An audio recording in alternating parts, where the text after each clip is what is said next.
Afternoon, ladies and gentlemen, and welcome to the third edition of the SME Connect, a show that inspires, motivates, and supports SMEs and small businesses and bigger businesses as well in thinking the bigger picture.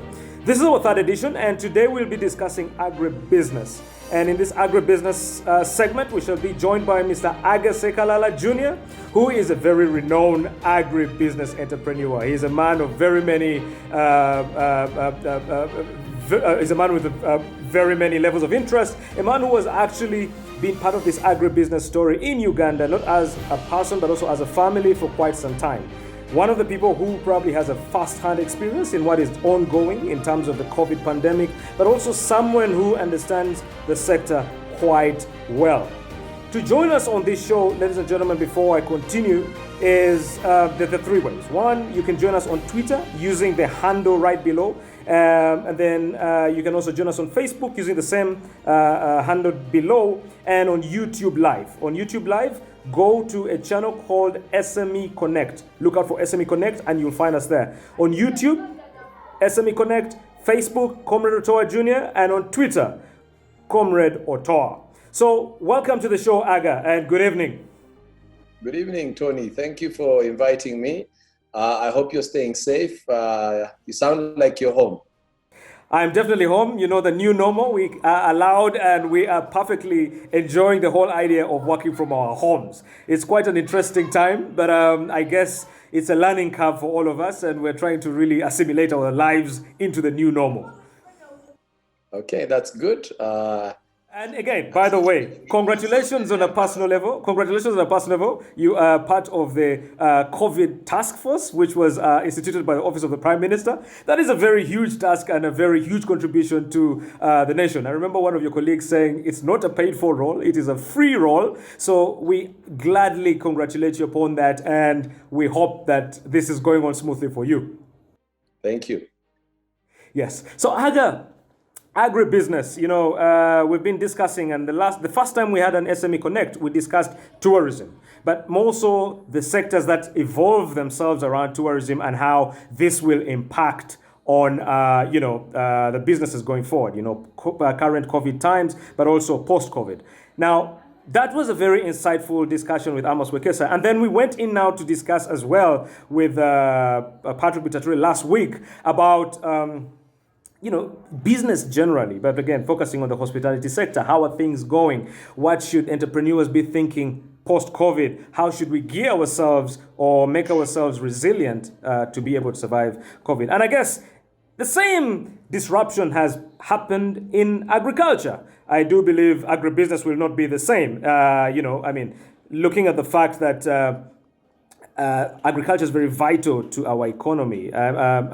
In terms of the importance to our economy, I mean, people have to eat. And what we've also seen is the high involvement or high clarity in the need for people now to begin this serious discourse on agriculture that had been put in the back end. What is your conception, or how are you feeling it, you, Aga Sekalala, as Ugachik? How are you feeling this at a personal level? Well, the COVID-19 pandemic has been a big shock to the system.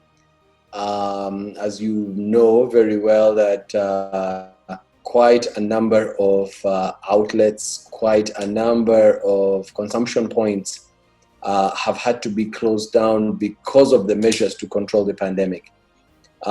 Social distancing is exactly anti our social behavior, where we typically consume a lot of agricultural products. Restaurants are closed, hotels are closed, there are no weddings, funerals are not attended by many people, and yet we've got to do these things in order to prevent the spread of this coronavirus. So with that, it means that naturally consumption has become way much less than it's normal. A lot of entrepreneurs, who we call agripreneurs, who are farming a few hundred, a few thousand chickens, have no market because they typically normally supply the hotels, they supply the restaurants, they supply the muchomo guy at the street corner, they supply the muchomo guy in front of the bar, and all these social gatherings, weddings, last funeral rites, introductory ceremonies, things that are focus of consumption are currently closed down. And in that process, the only place where people are going to encounter a lot of these products is it has to be in their home. But don't forget that most of the people are locked in their homes. They can make these short trips to the market, the supermarkets, to the open air markets. But that in itself is a restriction, and that restriction is a resultant in reduced demand. Right. That is quite interesting though, Aga. But I mean, when I think about it, I mean, right now, everyone thinks agriculture is now the new thing, All your cooperatives who have been in their offices have realized, oh, wow, we're buying a lot of food, off the markets and all of this. And this seems to be something that actually we should be getting into, So agribusiness now becomes the in thing. But again, there's this whole discussion that agriculture as a sector is not very, money making. It is the guys who take it from farm gate to the consumer who actually make the money, the agribusiness component of it. So, I mean, from your point of view, what do you see, or how do you see this evolving as we go along in these, next coming months post-COVID? The post-COVID scenario is very hard to predict. I keep on telling everyone, if I knew what's going to happen, I probably wouldn't be sitting here. I'd probably be doing something different. But I think the few things are given, they're constants. Assuming that there are not hundreds and thousands and thousands and thousands of deaths, we assume that there's going to be a lot of people out there, and there's going to be the people will be willing. They have to get back to work. They will still need food. We've been in this situation where in these what we call depressed times, lockdown times, maybe perhaps our diets are a little bit restricted. So there's going to be demand for a wide variety of agricultural goods. And the feeling is that once we all get back to this slow, which is going to be a slow process. I think really the truth of it is it's not going to happen overnight, but it is going to happen. It is going to happen at some point.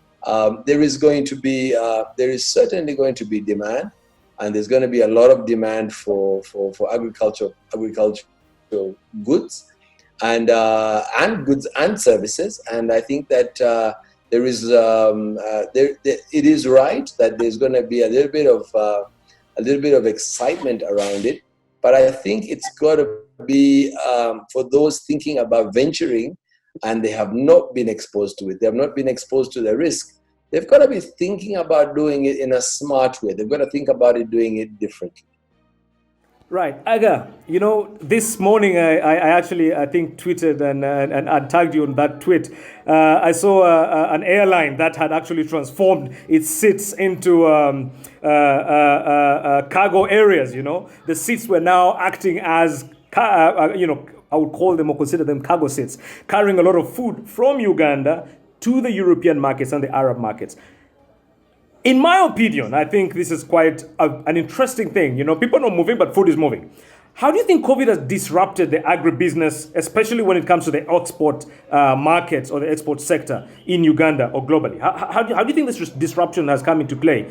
Has it been significant, or can we ignore it and believe that hopefully soon everything will come back to normal? I think disruption, as often said, is a word that is often misunderstood and also often used in a variety of ways. I am assuming that right now we're discussing disruption as in disturbed, and in that particular case, In that particular case, there has been a considerable amount of disruption, largely because, for instance, in the fruit and veg horticulture business, there's a big dependency. There's a big dependency on export in passenger aircraft. So basically, the daily aircraft, the daily KLM, the daily Qatar, the daily Emirates, those daily flights that leave the country keep on taking out large amounts of cargo with them. And the unavailability of these daily passenger flights means that produce has had to be either sold on the local market, and yet your consumers don't have ready access to the market. So that's the challenge, has been that what they call, when they say supply chain disruption, is things like passenger flights.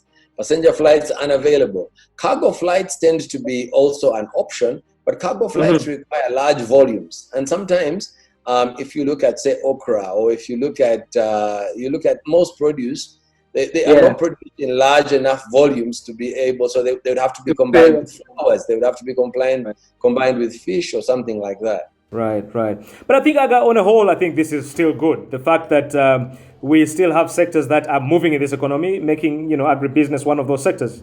Last week we were trying to see who the winners and the losers could be or would be. And, it was quite interesting that the hospitality sector would be massively hit. Sectors like, construction, in a way, would be hit. When it comes to agribusiness or agriculture, we don't see that really happening. And I think this is where we can actually say we could have an easy bounce back for many of the players in the sector. But I mean, what does this mean for the Ugandan situation, for Uganda as a country? How does this all pan out for a typical Ugandan company? How should we look at it in the perspective of a Ugandan company like your company? I think that's a good question. I think what we're talking about largely is that Uganda is situated in the center of this Great Lakes area. Uganda is in a fairly large market. I think the last time, or the last count, we're thinking about like 140, 150 million approximately. My numbers are not accurate, but around that much. So one of the things that you've got to remember that Uganda produces quite a bit of grain for the whole region. You've got to remember that Uganda can produce quite a bit of vegetables for the whole region. Uganda can produce a bit of fish. Uganda can produce. So there is this big area around which we are that has a large population, and the idea is that this is an opportunity for Uganda to feed this. We've got to be organized. We've got to understand the quality that we require. We've got to understand the propensity to consume. We've got to understand the market in general. But the idea is that there is an opportunity. You saw this with Southern Sudan when there was peace there. There were farmers. They were taking tomatoes. They were taking cassava.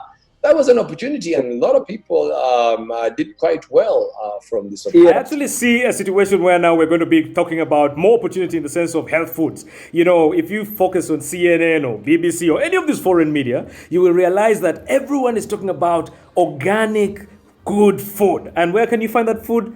In Africa. So I think it provides an opportunity again for us to really provide a lot of these health foods. But also on the local market, we are seeing a lot of people, the likes of Dr. Kasenen, talking about healthy eating options, jinga, onions, garlic and all of these things. It provides an opportunity for many Ugandans who haven't been, really part of this thing. But with the European markets opening and demanding for more food, what advice would you give to an aspiring entrepreneur in this area? I think you've got to be, any aspiring entrepreneur has to be smart about it. One of the things that certainly I think that is important is all entrepreneurs have to think of some way, some system of being collective. You're not going to do this alone. One person,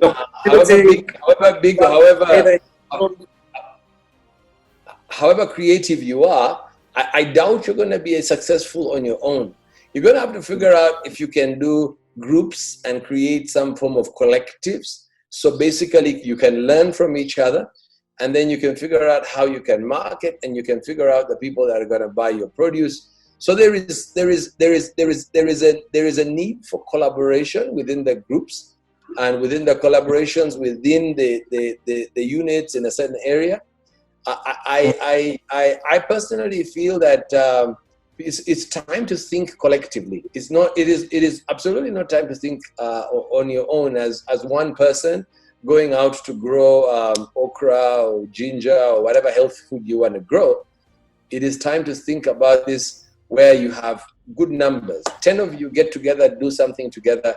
It's probably something similar, and in a similar area, and a little bit how to attach the markets and attract the I think customers. this gives us a very good opportunity, especially as a country, getting that discussion that we've always kept behind, reaffirming this whole discussion or agenda on agriculture. Because, again, the more the government or the policymakers put an emphasis on this and give it prominence, the more your wananchi will also really think or believe that it's actually something worthwhile getting into. But, Aga, just before, just to connect with that, how would you push for a greater understanding of the agribusiness or agriculture sector, from your point of view? I mean, how do we push for a greater understanding of things or issues like value addition and the need for that as a way of becoming better or making more money post-COVID? We first and foremost, we need to have we need to figure out a few things that we have a good competitive advantage in. We need to figure out what is it we can do. I think, for instance, something that a lot of people would say is common could be to say that you want to try and grow bogoya, but you might find that we just actually don't really have a competitive advantage in bogoya, and that there are countries in South America that do it so well, and they can export large amounts, and they've got economies of scale that bogoya might not be the right item. It is a good item. It might be something that seems to be interesting, but there might be an advantage in the niche markets for, say, something like gonja, but that's also something that might not be. So the first thing is really that there is a requirement, perhaps, by some of our export promotion institutions to work around giving a little bit more education and getting a little bit more knowledge out there. What is it that we can produce which has demand, which is interesting, which is unique, which has a selling point, a unique selling point in the markets where we want to sell it? That's a good starting point, and it is forums like this one where certainly a discussion with the executive director of the Export Promotion Board, he's very articulate. He knows the products that work, the products that don't work. It is a discussion with importers on the other side to try and understand what are they looking for. Once these discussions, I think the most important is for the aspiring entrepreneur to understand what is out there, get a bit more knowledge, read, understand how do you do this better. The second thing is to take away and not hope that they're going to do, say, rain-fed agriculture. It's important to think, what else can you do? How can you be all-weather? How can you deal with adverse conditions? People have to understand that things have changed. You can't wait. That the rainy season is not going to come maybe when you think it's going to come. So it is with that in mind that people need to get, first of all, advice. They need to get advice. They need to get good advice. They need to get some learning. And I think a forum like this is brilliant. I think you need to continue on. You need to talk to expert promotion experts, and there are plenty of these people. And then you need to talk to buyers, importers on the other end. What are they looking for? What do they like? What don't they like? Where do they have problems? Then we need to build around the ecosystem. We need to understand that this is not, like I said earlier, it's not one man show. There's not that one person who's going to be superb. You got to get your logistics providers. You got to get your cold chain. You got to get your transporters. You got to decide, are you going to be organically certified, for instance? That requires a whole host of other things that need to be done. And the list goes on and on and on. But aspiring entrepreneurs need to be, one, have the will, B, have the patience, and two, be ready to learn and listen, and kudos to yourself and your institution for starting these sorts of discussions. And I think that it is a good starting point. So for those who are just joining us right now, you can join us on SME Connect, that is on YouTube, and on Twitter it's Comrade Otoa, and on Facebook rather it's Comrade Otoa Jr. So Aga, we're now going out to something more specific and more interesting or personal, because I believe many people would want to know, who is Aga? This time I began with a bigger picture. I usually start with the introduction of the person, but this time I wanted us to have a grounded conversation about the subject and then get into the person and what they do and your advice for businesses that want to venture into agribusiness. So Aga, who is Aga Sekalala Jr.? Thank you, Tony. For this particular discussion, I am Aga Sekalala Jr. I'm the Executive Director of Uganda Poultry Breeders, a company that was started in 1992, an agri-processing company. We basically are a poultry business. Our focus is white poultry meat. We're a breeding company. We breed poultry to produce day-old chicks. We produce animal feeds, and we produce dressed chicken. We also produce floating fish feed. We produce sinking fish feed for catfish, and we've got a small facility that we run that produces some caged tilapia in Lake Victoria in Buikwe. And it's like I said, it is an old business. It's an old family business, and I am second generation owner. Wow, this is quite interesting, because you see, one of the biggest challenges for most businesses, including agribusiness, is succession planning. There's always an area or an issue where the moment the person that started the business or the person who started the business passes on or is retired and moves on, the business seems to come to a grinding halt. How have you managed succession planning at Uganda? I mean, look at all the different enterprises or franchises you have. How have you managed to deal with the issue, or how did you manage to deal with the issue of succession planning and succession eventually in your business? I can't. It's hard to say that there is this one thing that needs to be done, or there's two or three things. With family businesses, the most important thing is to understand that it is a family business. It's owned by the family, for the family, and the way we look at ourselves, one of the fundamental things we do, the way we look at ourselves is we all look at ourselves as caretakers, as our great-grandchildren's assets. And that makes it very clear, and it is an old family tradition that we're only caretakers. We're not really owners. We're just holding on to some holding on for the next generation. Asset. Yes, we're holding on to assets for future generations. So one is, we've got to think about the business very, very, very long term. While there are the day's issues, there is a recession looming. There is many things.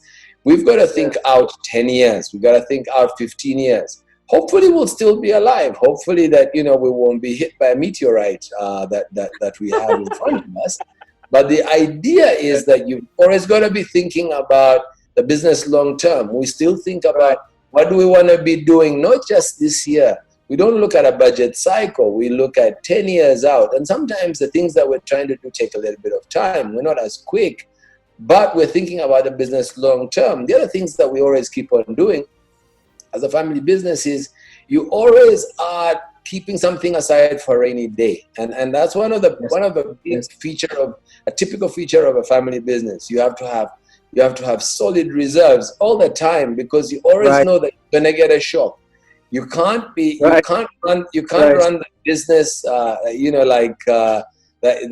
you're highly leveraged and you have no cash reserves, and you sort of run the business on the edge. It doesn't quite work that way. You've got to be thinking, what is it that we need to survive, and how do we survive long term? And we always think that there's going to be a rainy day, and that's how we approach this thing. And I guess for many businesses out there, the saving culture is quite low. The idea that business is just something that incoming, outgoing. The saving culture hasn't been one that has been adopted by many businesses. Our last two guests actually had the same thing as one of their major focus, the idea of saving for this rainy day. And I hope COVID is kind of teaching a lot of SMEs why this is really important. And hopefully when we get out, that can also be a better thing. But Aga, in your business, I mean, being a generation of business, and I guess there's some young guys out there who are listening to us, a lot of tech guys, the role of technology has become very, very crucial in agribusiness. We cannot hide this fact. I have had a chance of interacting with guys like Acorion and all these other guys who have innovated around technology for agriculture. How have you seen agriculture invade your space and become one of those things that you can actually take on to be more productive and more sustainable, but also more resilient in the long run? Technology is an important component of any business. You've got to think. What are the things that you need to do to make your business competitive. You also got to think, what are the things that you need to do to make your business work? If I run my business in such a way that I can't execute a conference call like we have now, then certainly I'm already becoming uncompetitive in today's environment. So I've got to be thinking, what are the things that are needed? Right. What are the things that are needed to ensure that, one, the business simply and purely can function, rain or shine kind of thing. The second thing is that you've got to think about the business a lot from the point of view is, what are the areas where you can cut costs? What are the areas where you can make work streams shorter, work streams simpler? And this is one of the ways to look at technology. It is not to think a lot in terms of shiny gadgets, but it is a lot to think about work in terms of how do you make life not just easier, but how do you make the business competitive? How do you make the business faster in the way it does things? How do you basically make things move faster? And that's the way we think about technology. Our business is not a business that says very computer IT type of business, but we have a lot of systems around us where we are all the time trying to make life easier. We're trying to figure out how can customers see us easier, how can we make it more transparent. And some of these things are not very easy to implement. They're not necessarily, it's not necessarily straightforward. We've done for many years, been doing some projects where we want to get our customers to be able to order their chicken simply by using their mobile money. But it's been a long journey and it's taken a little bit of time. So we're constantly trying to use available technology. We also have to make sure that is the technology available with the consumer, with the user? Can it be easier for them to work it? It is not enough just to see that there is a technology you like and you think that it's going to work and it's going to make a big difference and say, let's work with that. It's about also, is it present with your consumer? Is it present with your user? Is it easy to use? Will it work all the time? The internet is a brilliant tool, but you need to make sure that it will work in all the places where you need it. That's very true. It's quite interesting because a lot of young people were trying to innovate around, these digital platforms that can be used for agriculture and agribusiness. And I have seen actually some of them pop up in these last 2 weeks, especially when it comes to food delivery. And I think this is really, really crucial, like you've said, for agribusiness. But, that now brings me to I'm trying to interlock it with the idea of dealing with your supply chain, or how you can deal with the supply chain. You have managed an efficient supply chain for quite some time. Now, me saying efficient, I am not quite sure if it is efficient from your perspective, but I mean, from my perspective, the fact that you have grown and you have managed to make this work means it is successful. What would be your advice on how to manage an efficient supply chain in the agribusiness world? There is no one size fits all. I think one of the things that you have to think about all the time is, what is the product? What are you looking at doing? And I'll just perhaps maybe just tell a little bit about what we do. For instance, the product that most people know now, is our dressed chicken. It's not always been that way. Dressed chicken is one of our more recent products that we have, but one of the things that you have to think about is, how do you get it to the final end consumer? One is, you need to decide, where are you actually going to display or sell this product? You need to know very clearly, where is it, who's going to buy it, and how is he going to get to it? Because ultimately, at the end of the day, you need somebody to put their hands in their pocket and actually buy this product. So it's one way to think about it. So for us, we think very much about the outlets. Where do we sell our products? Okay. And we're very selective about really where do we want our products to be. And we try and make sure that our products is, they call it an arm's length. It's the famous Coca-Cola. We want to be within an arm's length of wherever the consumer is, to be able to reach it. And I think that is one of the more interesting models that you can look at. First of all, understand, how can you make sure that your product is accessible? Then the second question becomes, how do you get the product there? And one of the challenges we have in the dressed chicken business is actually delivering a frozen product from the factory to the end consumer, because that's the integrity of the product. And you've got to think about it that way. One of the challenges, some of the other products are not as complicated. If you want to make a hand cream, or you want to make a aloe vera product, maybe, or some of those things, it might not be the same. But if you're making a snack, you might some of the snacks might really require you, for instance, to maintain them at a certain temperature. So you need to figure out, what is it that you need to operate at. So how do you transport? That in our business is a big infrastructure and a large cost, because it's actually refrigeration. And so we've got a huge number of fleet of trucks that we use that every morning go out, fan out, go to our distributors, and then finally deliver the product and to some of our what we call key customers. And from the key customers and some of the key distributors actually have very, very, very simple technology at that point, because they're very near the customer.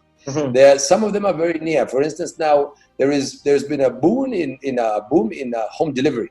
So a lot of our distributors in, say, in Tinda, distributors in Bugolobi, distributors in Rubaga, are being called by the customer and saying, can you deliver 5 kilos, a 5 kilo bag of Yuga Chick Super to us at our home, or maybe 10 kilos, two 5 kilo bags, or 5 2 kilo bags.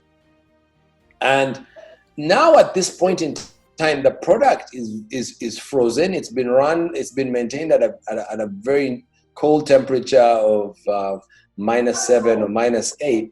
It's just a border ride. So meaning that the person picks up the product out of a freezer. So the distributor has to have a freezer, and a freezer that works, puts it on a bike, and then delivers it maybe 3, 5, 10 minutes away, and delivers it to the home of the consumer. Now, this is something that we're now working on to make sure that the distributor has a number of riders who can deliver from the distribution point to the final point. And at that point in time, the transaction is quite easy. With mobile money, it's very convenient, and it can be done. Can be done at the speed and the efficiency that the customer is happy. They get their product in time. They know it's come from a place of integrity, and at the same time, the distributor is sure that I'm not too worried. It's 5 minutes away. Even if it is on a bike, it is going to get there in good space. Now, different products will have different supply chains. The product that I like a lot, that I enjoy going out to the supermarkets and going into the frozen section and looking around at the chicken and looking around at other products and my competitors and understanding what they're doing, how they're pricing, how they're positioning their products. But typically when I'm done with that, I always like to go and look at the snack section. And so I like to look at, the crispy snacks, the groundnuts that are packed in a little way, the groundnuts and the sim that are mixed together. Because I believe that this is where the creativity, and I'm always looking, one of the questions I keep on asking myself, who's got an interesting snack that I can find? And who's got an interesting snack that I should buy today and go and try out? And I'm always willing to try out something. And typically I'm always looking and I say, has this been packed properly? Is the appearance good? Is it clean? Is it hygienic? If something doesn't look nice, it doesn't look hygienic, it's not really packed well, it looks like somebody used the candle to stitch the polythene bag, then definitely I'm not going to buy that. But I'm always looking, who's got a good idea, who's got a nice, unique package. And sometimes I've seen some very interesting products, and some of them really have done a brilliant job in what they're doing, and they're foods and they're produced here in Uganda. They have been preserved. Banana chips have been preserved. Little pieces of pumpkin have been preserved, and then they're packed in a really nice package. And I'm very proud of. of these. That's quite interesting. Which again brings me to another point, Aga. You have been very much part of the entrepreneurship discourse in this country. I think I've met you a couple of times on a panel, trying to do what we call the Dragon's Den of Uganda. I believe that there's some of these innovations you've just talked about seem like very interesting innovations that you could actually tap into. So hopefully I can open up a challenge at the business incubator and have you come and motivate a lot of young people, because it's very important that the youth are really inclined into agribusiness. I'm always keen to.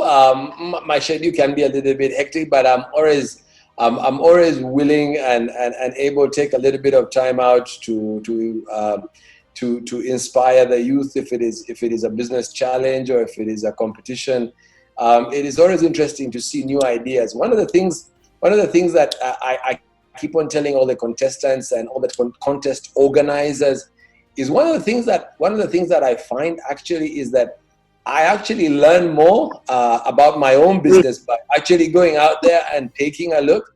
I find that I learn a lot of things. I learn a lot of little incremental things that people are doing, and I use it as I use them as an opportunity to go back to the classroom.